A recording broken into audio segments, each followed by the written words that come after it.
सब ठीक है ना? हाँ सब ठीक है। अच्छा भाभी रिलैक्स। क्या रिलैक्स? कोई परेशानी वाली बात नहीं है, नो वरी। क्योंकि यहाँ पे तो सब है ना एक दूसरे का ख्याल रखने के लिए, हमें तो खुद ही रखना है। सारा दिन ऑफिस में गुजारो और अगर छुट्टी वाले दिन थोड़ा आराम कर लो तो ताने शुरू। और एक बात मेरी याद रखना, मुझे अपने से ज्यादा ना अपने बच्चे की फिक्र होती है। क्या हो गया है गाइस, रिलैक्स। तुम्हें तो इस घर में किसी की फिक्र नहीं है, अपने बच्चे तक की फिक्र नहीं है तुम्हें। पाजिल घर में भी रह सकता था, मैं आ ही रही थी ना। आप मुझसे बातें छुपाने लगी हैं।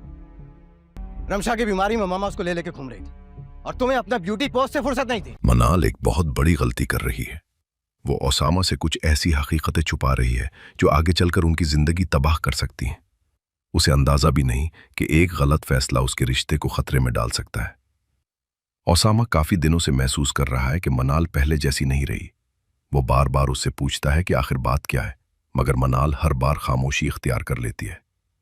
हालात ऐसे बन चुके हैं कि वो एक ऐसे शख्स की बात मानने पर मजबूर हो गई है जिसकी वजह से उनके घर का सुकून खत्म हो सकता है। अब मामला सिर्फ फोन कॉल्स तक महदूद नहीं रहा, बल्कि मुलाकातों का सिलसिला भी शुरू हो चुका है। मनाल ये नहीं जानती कि अगर ओसामा को हकीकत का पता चल गया तो उनके रिश्ते में ऐसा तूफान आ सकता है जिसके बाद शायद कुछ भी पहले जैसा न रहे।